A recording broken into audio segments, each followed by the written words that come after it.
मनाजिले Karbala 60 हिजरी 27 रजब अपने नाना हजरत मोहम्मद मुस्तफ़ा सल्लल्लाहु अलैहि वसल्लम के रोज़े मुबारक पर आखिरी हाजिरी देने के बाद इमाम हुसैन शहर मदीना छोड़कर मक्का की जानिब चल पड़े और 4 शाबान को मक्का पहुंचे और 8 जुल्हिज्जतुल हराम को मक्का से करबला की तरफ चल पड़े। इस सफर में इमाम हुसैन रदियल्लाहु अन्हु ने तकरीबन 20 जगहों पर स्टे किया। उनमें से चंद मकामात जहां कोई वाकया पेश आया वो मकामात हम आपको दिखाएंगे। पहली डेस्टिनेशन बुस्तान इब्ने आमिर क्रॉस करने के बाद जब इमाम हुसैन रदियल्लाहु अन्हु दूसरी मंजिल सफ़ाह पर पहुंचे तो वहां आपकी मुलाकात अरबी के एक मशहूर शायर फरजदक से हुई जो बाय चांस कूफा से ही आ रहा था। आपने इससे कूफा की सिचुएशन के बारे में पूछा तो उसने कहा, ए नवासे रसूल, उनके दिल तो आपकी फेवर में है लेकिन उनकी तलवारें आपके अगेंस्ट हैं। इमाम हुसैन का तीसरा स्टे जाते इर्क नामी सुनसान और वीरान जगह पर हुआ जहां एक शख्स बशीर बिन गालिब ने इमाम हुसैन के काफले वालों को टेंट्स लगाते देखा तो वो बड़ा हैरान हुआ। फिर उसने आकर इमाम हुसैन से मुलाकात की तो दौरान गुफ्तगू इमाम हुसैन ने उसे अपने सफर का मकसद बताया और साथ अपनी शहादत की खबर भी दी। इमाम हुसैन का चौथा स्टे हाजिज था।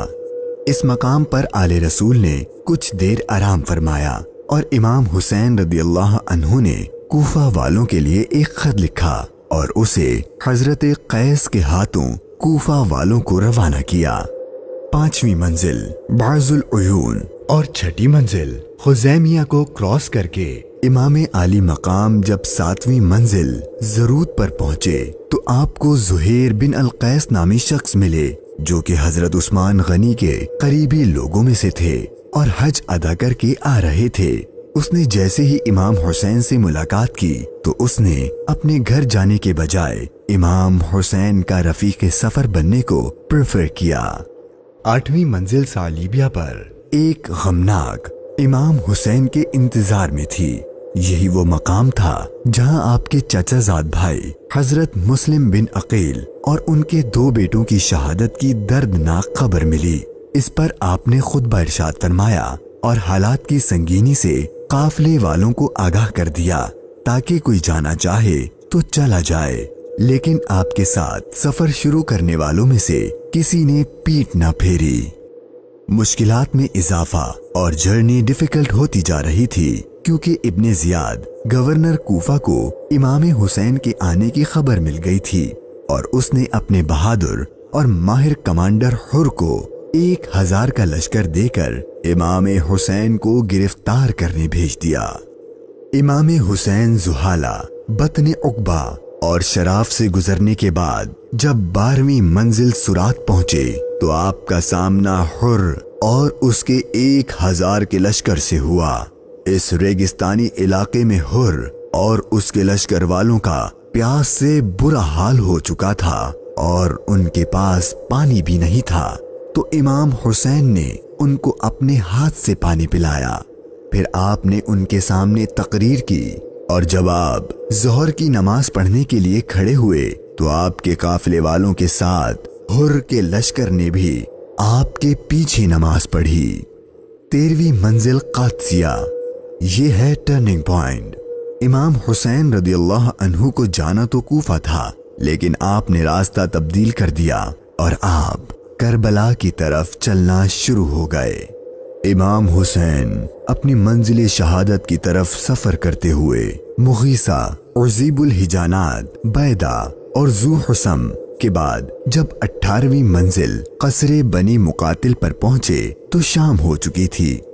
आपने रात यहीं गुजारी और सुबह जब इमाम हुसैन यहाँ से रवाना हुए तो आपकी जबान पर इन्ना लिल्लाही व इन्ना इलैहि राजिऊन के कलिमात जारी थे। आपके बेटे अली अकबर ने आपसे ये कलिमात पढ़ने की वजह पूछी तो आपने फरमाया कि बेटा, मैंने अभी ख्वाब देखा है और उसमें हमें शहादत की खबर दी गई है। तो आपके शहजादे ने पूछा कि ऐ बाबा जान, کیا ہم حق پر نہیں ہیں؟ تو امام حسین نے فرمایا کیوں نہیں؟ تو آپ کے شہزادے نے بہادری سے جواب دیا کہ پھر موت سے کوئی ڈر نہیں۔ امام حسین کا سفر شہادت، سفر بقائے اسلام اپنے اینڈ کو پہنچنے لگا تھا۔ بس 2 اسٹاپ باقی تھے اور وہ ساری باتیں حقیقت ہونے والی تھیں جو بچپن سے آپ کی شہادت کے بارے میں مشہور تھیں۔ امام حسین جب اپنی سیکنڈ لاسٹ منزل نینوا پر پہنچے تو آپ کی آنکھوں کے سامنے بھی وہ سارا منظر گھومنے لگا جو آپ اپنے والد سے سنا کرتے تھے۔ ابھی امام نے تھوڑا ہی فاصلہ طے کیا تھا، ایک ریگستان میدان نظر آیا اور ابھی وہ سارا قیامت خیز منظر آپ کی نظروں میں گھوم ہی رہا تھا کہ ہر اپنے لشکر کے ساتھ ایک بار پھر آپ کے سامنے آ گیا اور اس نے بتایا کہ گورنر کوفہ ابن زیاد نے مجھے خط دیا ہے کہ آپ جس جگہ پر ہوں وہیں آپ کو روک لوں اور آپ کو ایک ایسی جگہ پر ٹھہراؤں جہاں پانی وغیرہ کچھ بھی نہ ہو۔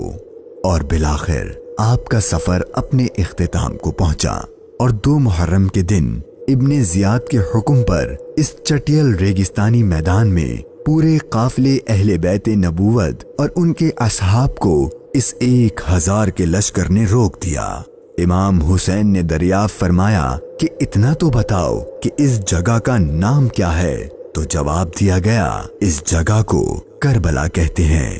تو امام حسین نے اپنے خاندان سے فرمایا کہ بس یہی ہمارے ٹھہرنے کی جگہ ہے، یہیں ہمارا خون بہایا جائے گا اور یہیں ہماری قبریں بنیں گی۔ یہاں یزیدی فوج کی گستاخیاں دیکھ کر امام حسین کو سب سے پہلے روکنے والے حضرت حر رضی اللہ عنہ امام حسین کی بارگاہ میں معافی مانگ کر حاضر ہوئے اور اپنی جان آپ پر قربان کر دی۔ یہی کربلا کا میدان آپ کے طویل سفر کی 20ویں اور آخری منزل تھی، اور 8 دن بعد اہل بیت اطہار پر ظلم و ستم کر کے آپ پر اور اہل بیت پاک پر پانی بند کر کے آپ کے ساتھیوں کو بھوک اور پیاس کی حالت میں شہید کر دیا گیا۔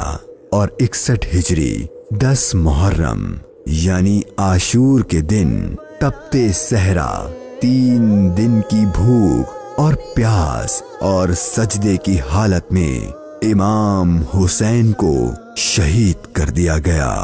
انا للہ و انا الیہ راجعون۔